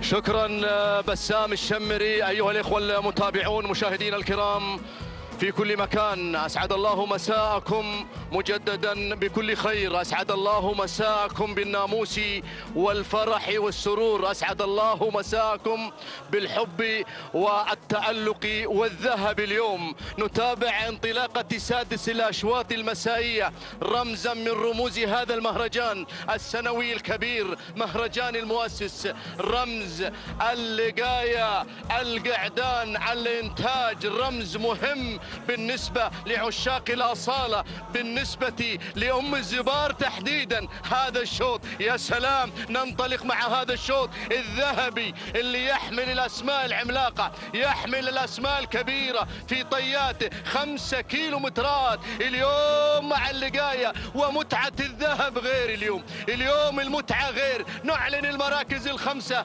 على عجالة. المركز الأول مكرم لهجن أم الزبار عند المضمر جابر بن علي بن جابر النجم المري. المركز الثاني مكلف، مكلف في هذا الشوط بقيادة المضمر فاران بن محمد بن قريع. المركز الثالث مرحبا بالحاصل، الحاصل اللي على المركز الثالث لهجن أم الزبار يقوده الوحش الذي قاد عتيم في الشوط المفتوح. في شوطنا المفتوح قاد البطل عتيم، قاد صديقي إلى الذهب في الشوط المفتوح. وفيت وكفيت يا بن صرير، وفيت وكفيت اليوم مع عتيم في شوطنا المفتوح. أحد يا أبطال هذا الشعار، شعار أم الزبار. هذا هو الحاصل اللي على المركز الثالث. المركز الرابع يتقدم عرقان لهجن المرخية بقيادة محمد بن حميد الوهيبي على المركز الرابع. المركز الخامس مرحبا بصنديد، صنديد يصل، صنديد لهجن أم الزبار. القيادة عند من؟ القيادة عند المحنك عبد الله بن علي بن سلام الهاجري، أحد الشباب القطريين الذين نفتخر بوجودهم مع هذه المؤسسة العملاقة، مؤسسة أم الزبار. هذا عند رمز العام الماضي في سن الحقائق. صنديد في مهرجان الختامي حقق الرمز. يا سلام، يعني مرشح اليوم. الله، المركز الخامس اللي غير اسناد لهجن أم الزبار مع ناصر بن حمد بن مسفر الشهواني. الله، هذا النداء الأول يا أخواني. اليوم يوم الذهب، اليوم غير ومتعته غير. اليوم إن شاء الله المتعة غير والانتصار غير والفوز غير. نتمنى إن شاء الله للمنتخب القطري، المنتخب العريق، أن يحقق ال3 نقاط والفوز اليوم إن شاء الله على نظيره المنتخب الإماراتي في أستاذ خليفة في تمام الساعة 5:30 إن شاء الله في مساء هذا اليوم. نتمنى التوفيق والانتصار للأدعم، ونحن معك يا الأدعم، نحن معك أينما كنت. الله، نحتاج المعز بن علي اليوم، نحتاج المعز علي، نحتاجه اليوم، نحتاج المعز، ونحتاج أيضا أكرم عفيف اليوم نحتاجه، وأيضا نحتاج البقية من اللاعبين. الله، أكرم عفيف أفضل لاعب بآسيا يا أخواني، أفضل لاعب بآسيا 2019. يا سلام يا سلام، الذهب 1500 متر عن خط النهاية. يلا يا أم الزبار، يلا يا إنتاج أم الزبار. هذه المؤسسة الرائدة، المؤسسة العملاقة، المؤسسة الكبيرة، المؤسسة الخطيرة. يا سلام، ذرب هناك تحتفل اليوم، تحتفل يا أخواني، ذرب تحتفل. محمية أم الزبار سعيدة بهذا الإنجاز الكبير الذي قدم من هذه الأصايل، حيث قدمت النوعيات النادرة والفريدة في هذا العالم الساحر، وأثبتت للجميع بجدارة أنها الرقم الصعب في هذا المجال. أزف للقائمين على هذه المحمية الذهبية، محمية أم الزبار، أجمل التهاني وأجمل الناموس في تحقيق الذهب اليوم. يا سلام، الذهب يا بن سلامة، الذهب، الذهب يا بن سلامة. رعد على المركز الأول يقوده جابر بن علي بن جابر النجم المري، وصنديد قادم، صنديد قادم، البطل عصاته ببطانه حتى هذه اللحظة. ماذا تنتظر يا بن سلامة؟ ماذا تنتظر؟ شوف المركز الثالث، المركز الثالث، الموج، الموج، الموج، فاران قادم، فاران قادم، صنديد، صنديد، صنديد، الله، البطل صنديد ينتقل إلى المركز الأول، وفاران خطير، فاران خطير مع الموج، الموج، يلا يا صنديد، يلا يا الموج، يلا يا صنديد، صنديد، الموج، الموج، صنديد، صنديد، اصمد يا المحنك، يا المحنك، يا المحنك، حرك الحديدة يا المحنك، حرك الحديدة، خلاص، الذهب، الذهب، الذهب، الذهب، الذهب مع صنديد، مع بن سلامة، الذهب مع بن سلامة، مع صنديد، بن سلامة، بن سلامة، الله، ما منا سلامة. صنديد يضيف الرمز الثاني في مسيرة رياضية حافلة مع شعار أم الزبار ومع المحنك عبد الله بن علي بن سلامة الهاجري. تهانينا والناموس على هذا الفوز، فوز صنديد، حصوله على الرمز. تهانينا والناموس. المركز الثاني، المركز الثاني، وصل الموج لهجن أم الزبار. المركز الثالث، المركز الثالث ناصي لهجن أم الزبار. المركز الرابع، المركز الرابع، نمبر 3 رعد لهجن أم الزبار. المركز الخامس، نمبر 5 مكرم لهجن أم الزبار. تهانينا والناموس. متابعينا، مشاهدينا الكرام في كل مكان، هذا هو صنديد يحقق الرمز الثاني في مسيرة رياضية حافلة. اليوم يحقق الذهب صنديد، رمزا ثاني في رصيد هذا القعود. 7 دقائق 18 ثانية 65 جزء من الثانية. هذا هو توقيت صنديد بقيادة المحنك عبد الله بن علي بن سلام الهاجري. تهانينا والناموس. المركز الثاني 7 دقائق 20 ثانية 99 جزء من الثانية. هذا هو الموج لهجن أم الزبار بقيادة فاران بن محمد بن قريع المري. المركز الثالث 7 دقائق 22 ثانية 17 جزءا من الثانية. ناصي لهجن أم الزبار بقيادة الوحش مبارك بن صرير المري. متابعينا مشاهدينا الكرام، إنتاج أم الزبار أهنيها على تحطيم التوقيت اليوم، تحطيم التوقيت اليوم. لم يسجل في ميدان الشحانية، اليوم سجله صديقي عتيم الذي حقق الذهب في الشوط المفتوح وحقق التوقيت الأفضل في هذا العالم الساحر هنا في ميدان الشحانية. تهانينا، تهانينا للقائمين، تهنئة خاصة للمريخي ولصالح بن ناصر العيد القائمين على هذه المؤسسة العملاقة. السلام عليكم ورحمة الله وبركاته. أيها الإخوة مشاهدينا ومتابعينا الكرام، انطلق الشوط السابع، والشوط السابع المخصص للقاية في هذه الفترة المسائية من ضمن الأشواط المفتوحة. وجائزة هذا الشوط هو المرسيدس للفائز بالمركز الأول. يا سلام، هذا هو شوط المرسيدس ما بعد الرموز. نتابع وإياكم في هذه اللحظات هذا الانطلاق والاندفاع مع مقدم مقدمة الشوط ومع المركز الأول مع مناير لهجن الغرافة، وأيضا بقيادة سالم بن عامر المدهوشي مع المركز الأول. المركز الثاني نتابع هنا الذهيب لهجن الشحانية والمشاغب محمد بن خالد العطية من يتابعها، بينما المركز الثالث نتابع في هذه اللحظات زغوى لهجن الشحانية وبقيادة الذهبي سالم بن فاران المري مع المركز الثالث. المركز الرابع نتابع في هذه اللحظات هوايل لهجن الشحانية والذهبي سالم بن فاران المري من يتابع أيضا هنا هوايل اللي على المركز الرابع. المركز الخامس نتابع هناك الغشمرية لهجن الشحانية ومع الشبل جابر بن سالم بن فاران المري. هذه النتيجة للخمس المراكز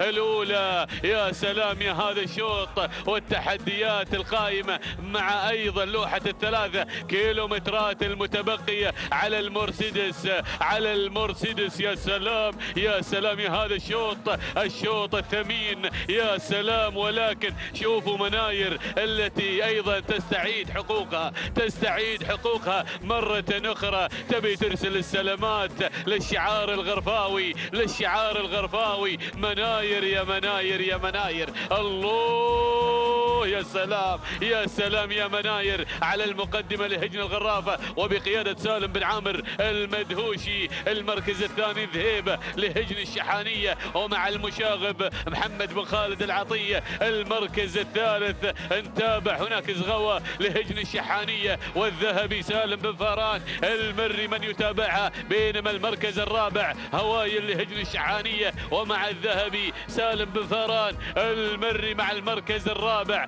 المركز الخامس نتابع المركز الخامس، هناك اللي على المركز الخامس تصلنا الغشمرية على المركز الخامس. يا سلام يا الغشمرية مع خامس المراكز نتابعها ونتابع انطلاقتها في هذه اللحظات لهجن الشحانية والشبل جابر بن سالم بن فاران المري من يتابعها ويرافقها. ولكن نعود إلى المقدمة وإلى مناير يا سلام. ولكن شوفوا الهجوم مع الكيلوين متر الأخيرة. هناك مع زغوى أيضا قادمة في هذه اللحظات مع المركز الثاني زغوى لهجن الشحانية والذهبي سالم بن فاران المري من يتابعها. المركز الثالث في هذه اللحظات هوايل لهجن الشحانية مع الذهبي سالم بن فاران المري في هذه اللحظات نتابع. ولكن أرى اسم قادم جديد في هذه اللحظات. هناك اللي قادمة اللي هي ريعان قادمة مع المركز الرابع لهجن الشحانية والمشاغب محمد بن خالد العطية. المركز الخامس هناك الغشمرية لهجن الشحانية والشبل جابر بن سالم بن فاران المري. يا سلام يا هذا الشوط يا سلام يا هذا التحدي. ولكن مناير عينها على المرسيدس. يا سلام يا المدهوشي. تابع يا المدهوشي أهل الغرافة بالانتظار الله. ولكن شاهدوا القادمة، شاهدوا ريعان قادمة لهجن الشحانية مع المشاغب محمد بن خالد العطية. الله يا 1200 على المرسيدس 1200 مع انطلاقة ريعان اللي على المركز الثاني. المركز الثالث هناك اللي نتابعها هناك هوايل لهجن الشحانية مع الذهبي سالم بن فاران المري والغشمرية هناك. ولكن شوفوا الدعم أيضا من هجن الغرافة قادمة في هذه اللحظات هناك بانطلاقة بهجة قادمة لهجن الغرافة وبقيادة سالم بن عامر المدهوشي. ولكن مناير على المقدمة، مناير على الصدارة. الله يا مناير، انطلقت مناير ما شاء الله تبارك الله، ما شاء الله تبارك الله. الله يا مناير. هنا ريعان على المركز الثاني ولكن مناير انطلقت واندفعت بالمرسيدس. سلام وتحية واحترام، سلام على هذا الأداء والتميز هنا أيضا والتوقيت أيضا. يا سلام يا مناير مناير مناير مناير، ولكن هناك امام خط النهايه توقيت عتيم. يا سلام يا سلام، الله يا مناير لهجن الغرافه وبقياده سالم بن عامر المدهوشي مع المرسيدس. انتزعت المرسيدس وانتزعت الفوز، والسلامات الى هجن الغرافه والى ايضا سعاده الشيخ حمد بن جاسر بن فيصل الثاني. تهانينا له ولانجاله الكرام على هذا الفوز وساعه وصولها، والتهنئه موصوله لمضمرها سالم بن عامر المدهوشي. تهانينا والناموس على هذا الفوز وساعه الوصول. مناير الى خط النهايه منتزعه المرسيدس، بينما المركز الثاني هنا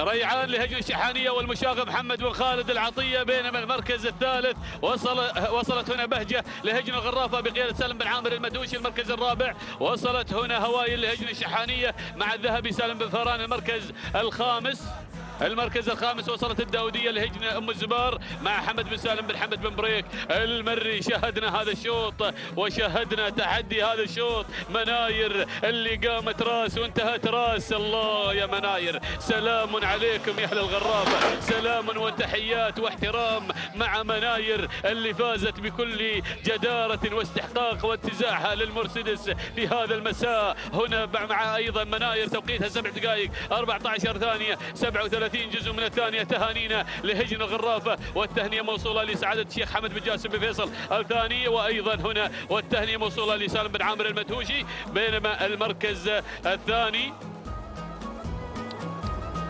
وصلت ريعان 7 دقائق 22 ثانية 9 أجزاء من الثانية. تهانينا للهجن الشحانية والتهنئة موصولة للمشاغب محمد بن خالد العطية. بينما وصلت على المركز الثالث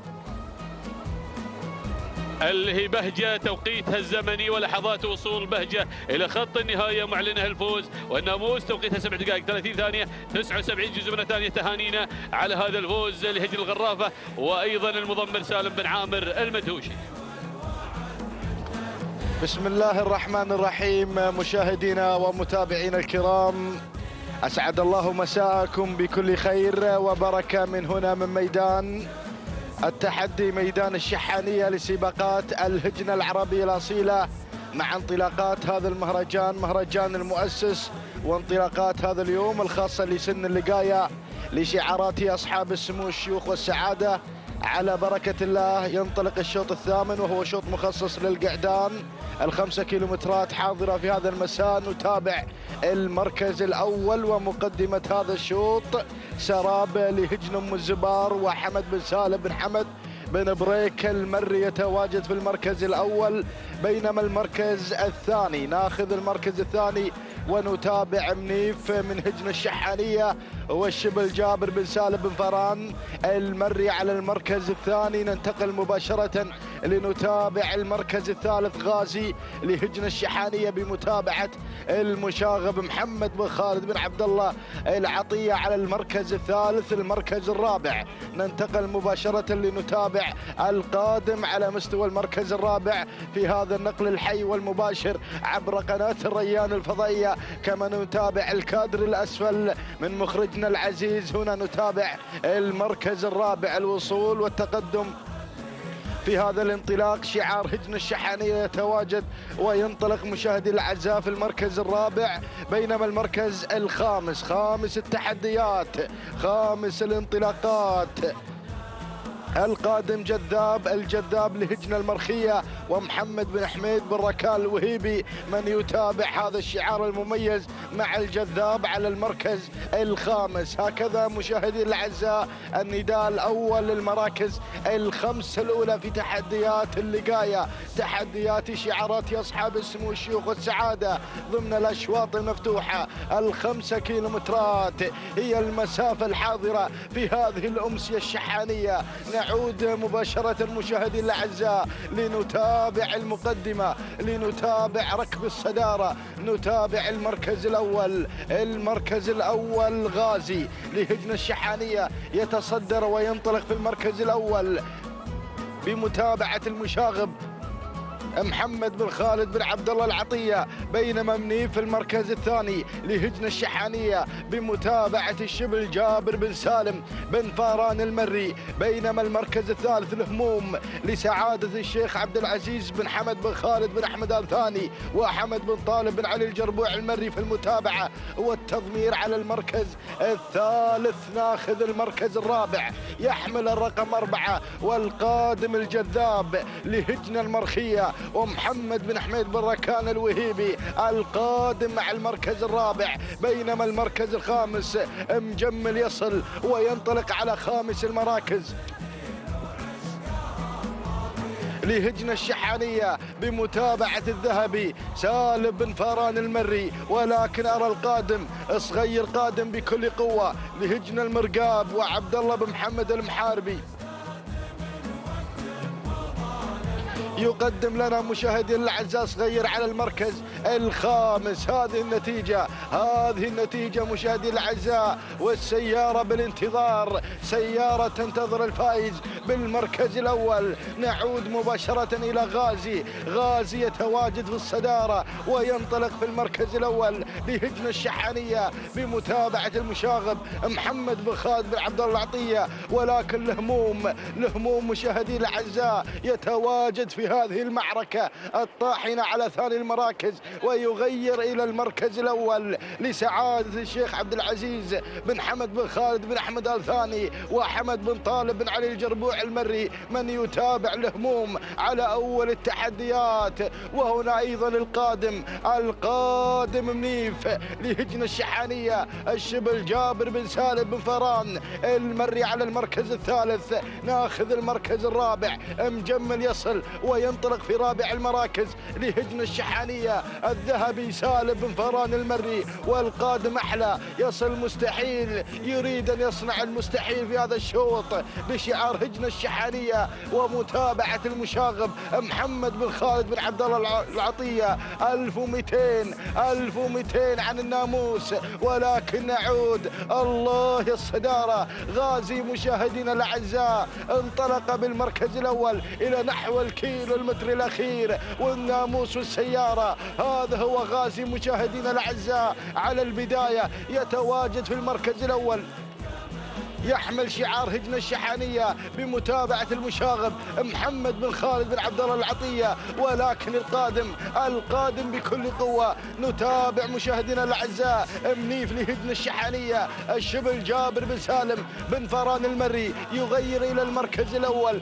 ينطلق إلى الناموس، والقادم أيضا مجمل القادم بكل قوة مع ثاني المراكز لهجنة الشحانية والذهبي سالم بن فران المري. المعركة طاحنة، ولكن نعود إلى الصدارة. الله يا المقدمة، الله يا المركز الأول، الله يا منيف على الصدارة. منيف اصمد يا منيف على المقدمة، على الانطلاق الأول، على التحدي الأول. هذا هو منيف مشاهدين الأعزاء، يحقق الإنجاز، يحقق الناموس. تهانينا والناموس لهجنة الشحانية، والتهنئة للشبل جابر بن سالم بن فران المري من تابع لنا منيف في هذا الشوط المميز. إذا مشاهدي الأعزاء، هذا هو منيف يصل إلى خط النهاية محقق الناموس والسيارة. تهانينا والناموس لهجنة الشحانية على هذا الفوز مع منيف بالمركز الأول. المركز الثاني جاء فيه مجمل لهجنة الشحانية، المركز الثالث مستحيل لهجنة الشحانية، المركز الرابع متعب لهجنة الغراف، المركز الخامس الهموم لسعادة الشيخ عبد العزيز بن حمد بن خالد بن أحمد آل ثاني. إذا مشاهدي الأعزاء، هذه المراكز الخمس الأولى تحديات اللقاية. حضر في هذا الشوط منيف. تهانينا وناموس لهجنة الشحانية على هذا الفوز وحصول منيف بالمركز الأول. الشبل جابر بن سالم بن فران المري مضمن ومتابع لمنيف. التوقيت الزمني 7 دقائق 22 ثانية 34 جزء من الثانية. تهانينا والناموس. المركز الثاني جاء فيه مشاهدينا الكرام مجمل لهجنة الشحانية والذهبي سالم بن فران المري 7 دقائق 25 ثانية 57 جزء من الثانية. تهانينا والناموس. المركز الثالث حل في مشاهدينا الكرام مستحيل لهجن الشحانية بمتابعة المشاغب محمد بن خالد بن عبد الله العطية. التوقيت الزمني 7 دقائق 25 ثانية 61 جزء من الثانية. تهانينا والناموس لجميع الفائزين.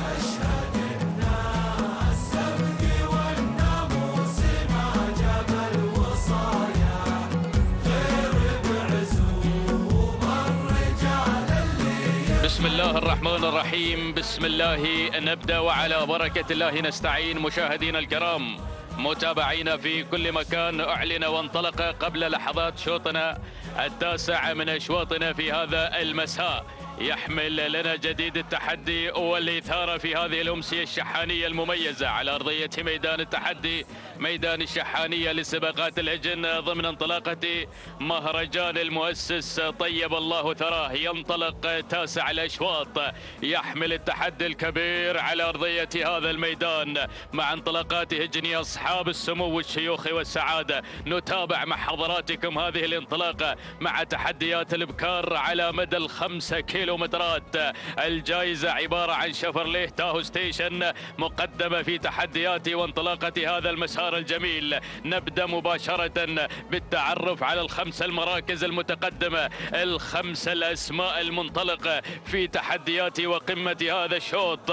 بداية مع الدوحة اللي في المركز الأول من هجن الشحانية، يضمرها الذهبي سالم بن فاران المري الذي يتقدم مع الدوحة على المركز الأول وعلى صدارة هذا الشوط. النقلة مع ثاني المراكز جلمودة تتواجد في هذا الأداء الجميل، متقدمة بشعار هجن الغرافة، يضمرها مدهش المضمرين سالم بن عامر بن راشد المدهوشي الذي يتقدم مع جلمودة على المركز الثاني.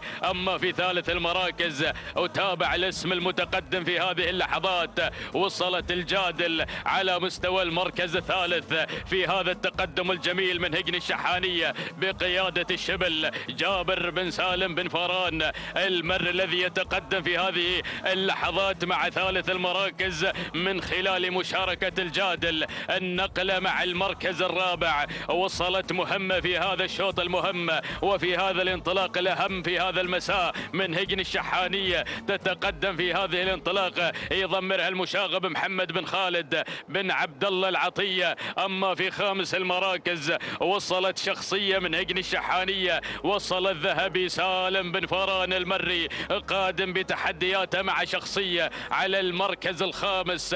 هذه ال5 المراكز في أول ندى في أول تحديات هذا الشوط، لكن خلف ال5 المراكز تابع هذا المنظر الجميل في تحديات ومسار هذا الشوط في أمسية ولا أجمل هنا على أرضية ميدان التحدي، ميدان الشحانية في مهرجان المؤسس هنا مع هذه الأصايل المنطلقة في هذا المساء. الله يا هي أشواط نتابعها من خلال هذه الانطلاقات المسائية الرائعة والجميلة مع هجن أصحاب السمو والشيوخ والسعادة على أرضية الميدان وعبر قناة الريان الناقلة لأحداث هذا المهرجان، مهرجان المؤسس طيب الله ثراه. نعود مباشرة إلى مجريات الشوط، إلى قمة الشوط مع تقدم واندفاعة الدوحة أو الجادل اللي غيرت مباشرة إلى المقدمة وإلى الصدارة. تقود هذه الأسماء قادمة من مؤسسة هجن الشحانية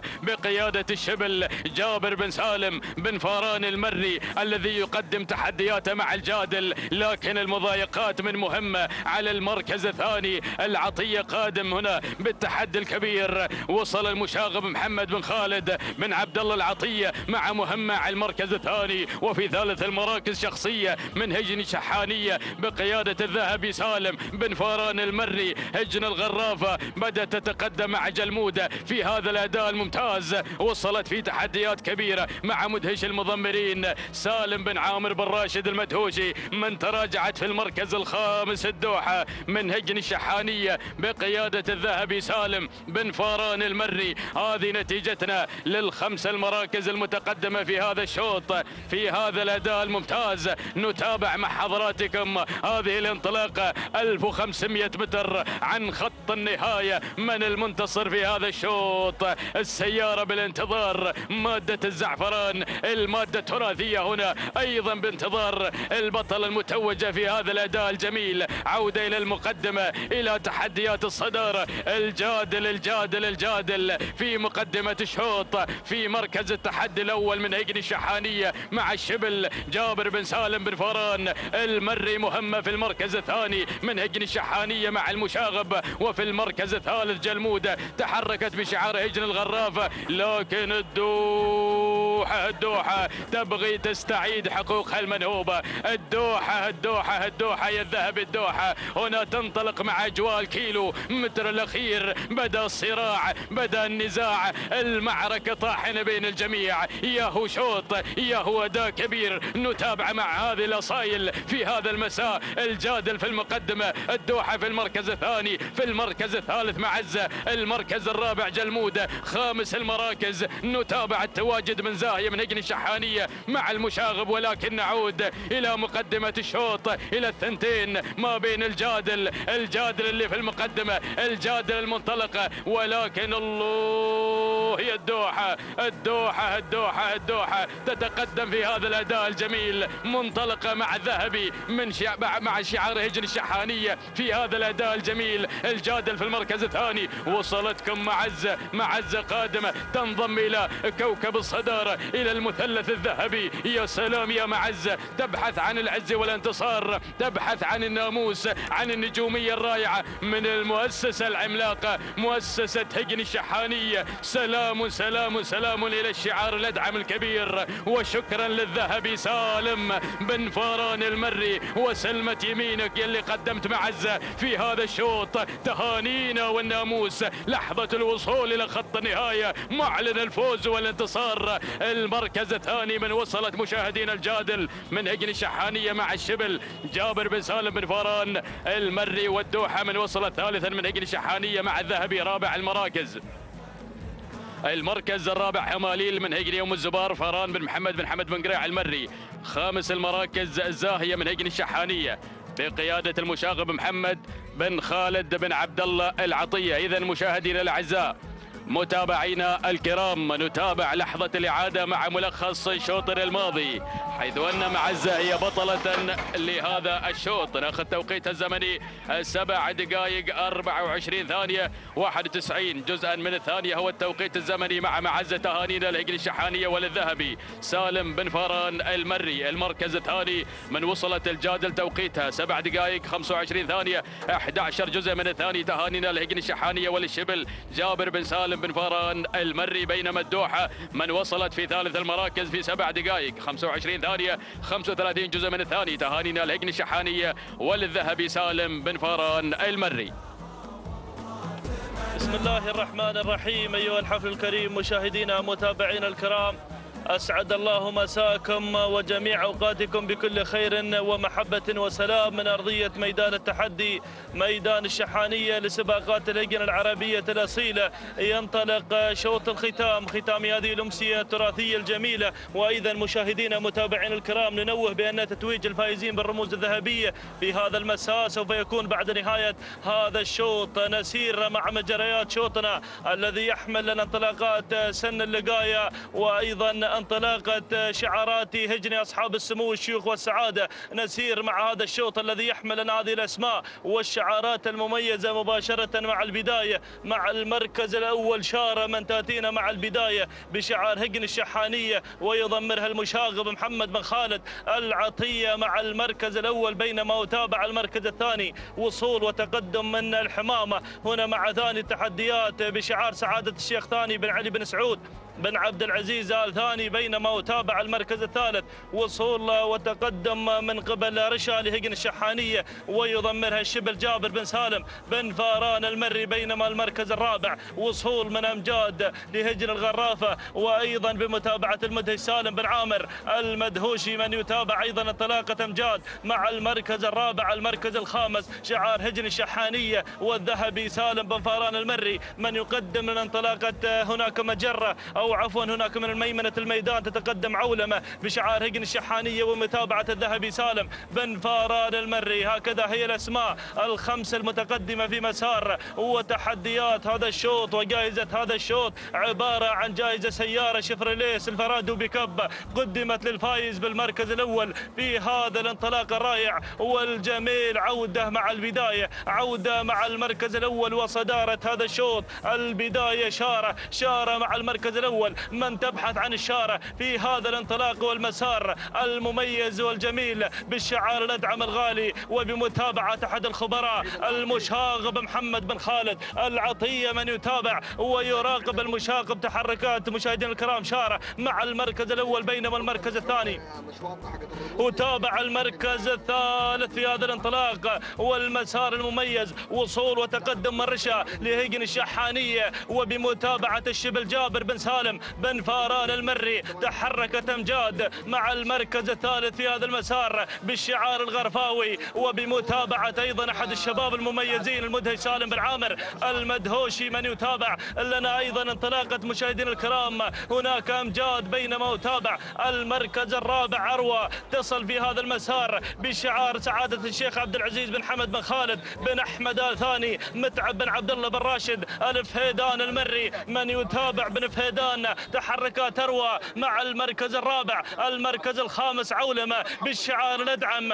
وبمتابعة الذهبي سالم بن فاران المري قادمة مع المركز الخامس. هكذا هي الأسماء المتقدمة في هذا المسار المميز والجميل والرائع. ولكن العودة مع البداية. شارة لا تزال هي سيدة الموقف في هذا المسار المتميز في مسار شوط الختام، ختام هذه الأمسية التراثية الجميلة التي حملت لنا هذه الانطلاقات الرائعة، انطلاقات سن اللقاية في هذا المساء المميز. ولكن شارة مع المركز الأول بشعار هجن الشحانية والمشاغب محمد بن خالد العطية من يتابع ويراقب شارة مع المركز الأول بينما يتابع تتقدم رشا مع ثاني التحديات بشعار هجن الشحانية وبمتابعة الشبل جابر بن سالم بن فاران مع ثاني التحديات. المركز الثالث وصول وتقدم من شعارها العين خالد يتقدم مع المركز الثالث شعار سعادة الشيخ عبد العزيز بن حمد بن خالد بن أحمد آل ثاني مع أروى وبمتابعة أيضا أحد الشباب المميزين متعب بن راشد الفهيدان المري من يتابع لنا أروى مع المركز الثالث. المركز الرابع وصول وتقدم من أمجاد لهجن الغرافة والمدهش سالم بن عامر المدهوشي من يتابع ويراقب لنا أمجاد مع المركز الرابع. من تبحث عن الأمجاد وتابع المركز الخامس. وصول وتقدم من وجد لهجن الشحانية ووصل الشبل جابر بن سالم بن فاران مقدما انطلاقة وجد. وأيضا وصول من مجرة هجن يم الزبار فاران بن محمد بن حمد بن قريع المري وصل بتحدياته الجميلة والرائعة من خلال تواجد مجرة مع المركز الخامس. وتابع أيضا وصول من العنود بشعار سعادة الشيخ عبد العزيز بن حمد بن خالد آل ثاني حمد بن طالب بن عمارة يصل مقدمة للعنود. ولكن البداية شارة مع المركز الأول حاضرة منذ بداية هذا الانطلاق مقدمة لنا هذا الأداء المميز والجميل بشعار هجن الشحانية والمشاغب محمد بن خالد العطية من يتابع ويراقب شارة مع المركز الأول. ولكن دير بالك المشاغب الجماعة واصلين. ووصلت رشا هجن الشحانية والشبل جابر بن سالم بن فاران وأيضا وصلت أمجاد هجن الغرافة سالم بن عامر المدهوشي. وأيضا وصول وتقدم في هذه اللحظات من شعار سعادة الشيخ عبد العزيز بن حمد بن خالد متعب بن راشد بن فهيدان. ووصلت في هذا المسار مرحبا بعولمة هجن الشحانية الذهبي سالم بن فاران المري. ولكن البداية الله يا شارة أجواء الكيلومتر الأخير 500 متر النهائية المشاغب روح مع البداية عصاها في الابطان ولكن صدرت الأوامر على أيضا شارة. الله يا سلام شارة مع البداية تبحث عن إشارة في مسار شوط الختام مع هجن الشحانية مع المشاغب محمد بن خالد العطية أيضا يحكم القبضة على ناموس هذا الشوط من خلال تواجد شارة مع المركز الأول بالشعار ندعم الغالي بشعار هجن الشحانية. سلام وتحية واحترام، سلام لي أيضا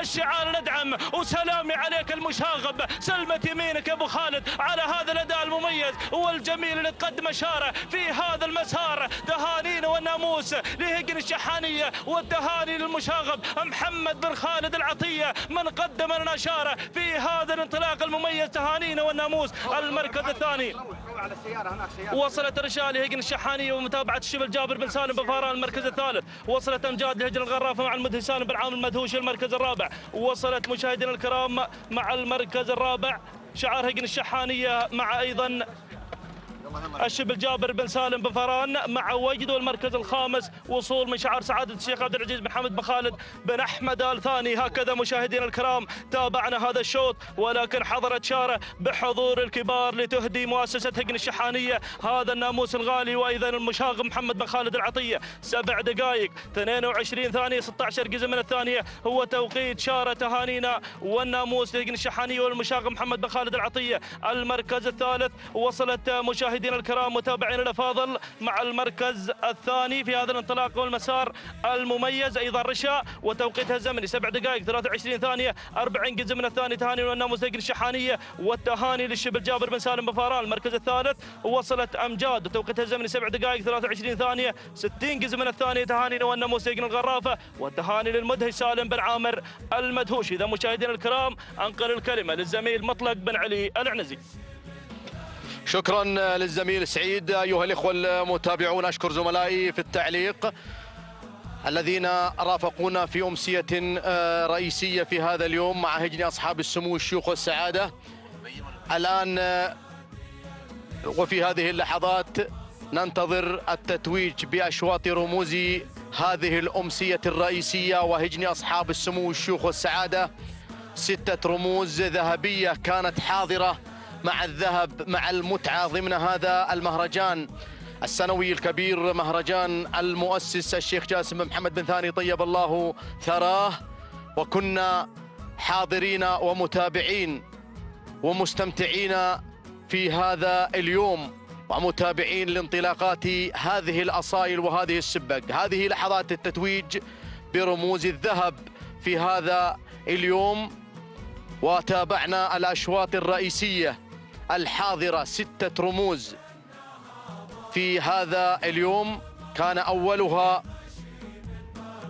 الشلفة الذهبية الخاصة بشوط المفتوح، شوط الإبكار المفتوح وسن اللقاية، وكان شعار الشحانية الشعار الذهبي حاضرا كعادته دائما بتألقه ومعرفته لخوض أشواط الرموز، الأشواط الذهبية، الأشواط الرئيسية من رموز ومن كؤوس ومن أشواط الرئيسية. الوذنة التي حققت الذهب في أول الأشواط بقيادة شبل المضمرين جابر بن سالم بن فاران كانت على الموعد اليوم محققة الذهب في أول أشواط هذا المساء ضمن هذا المهرجان، مهرجان المؤسس الشيخ جاسم بن محمد بن ثاني طيب الله ثراه لسباقات الهجن العربية الأصيلة.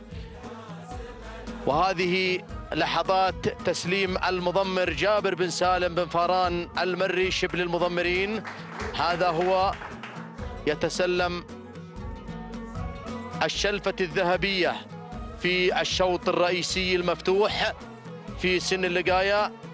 وكان عتيم صديقي البطل الذي قدم جديد في هذا اليوم أهل لخوض معركة الشوط المفتوح في هذا المساء، وكان حاضرا على الموعد كما قال بن صرير وحقق مع الوحش. وهذا هو مبارك بن صرير مضمر عتيم البطل بشعار أم الزبار يخطف الخنجر المفتوح في هذا اليوم، محققا أفضل توقيت سجل في ميدان الشحانية 7 دقائق 10 ثواني 78 جزء من الثانية، كتوقيتا حدث في هذا العالم الساحر. تهانينا للوحش مبارك بن صرير على هذا الفوز المستحق، فوز عتيم بالخنجر الذهبي. الشوط الثالث شوط العمانيات والشلفة الذهبية، كان شعار هجن المرقاب حاضرا متألقا في هذا اليوم، منتزعا وفائزا بالشلفة الذهبية الخاصة بالعمانيات بقيادة سعود بن علي بلحوش الماهر الذي قادها وقاد سدره بكل ثقة اليوم، منتزعا ومحققا ومهديا هذا الشعار، ناموس ولا أروع في هذا المهرجان السنوي الكبير.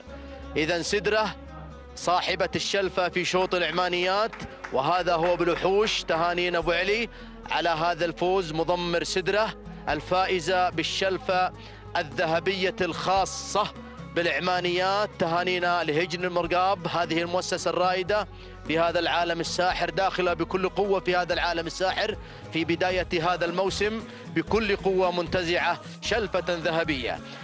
هجن الشحانية تعود مجددا مع الحوت محمد بن خالد بن عبد الله العطية، وخنجر العمانيات القعدان والمشوك الذي فاز بالخنجر الذهبي الخاص بالقعدان. هذا هو محمد بن خالد بن عبد الله العطية مضمر المشوك، ينتزع ويحقق الذهب مع هذا المساء ومع شعار هجن الشحانية. ننتقل إلى أشواط الإنتاج، وكان شعار أم الزبار على الموعد بحضور غدير الفائزة في الشلفة الذهبية الخاصة بالإنتاج، شلفة البكار بقيادة المضمر فاران بن قريع المري. وذهبت السلامات هناك إلى مؤسسة أم الزبار. تهانينا والناموس، فوز غدير بالشلفة الذهبية. تهانينا والناموس على هذا الفوز بن قريع الذي حقق الذهب في هذا المساء وفي هذا المهرجان مع غدير، تضيف الرمز الثاني في رصيدها. تهانينا والناموس.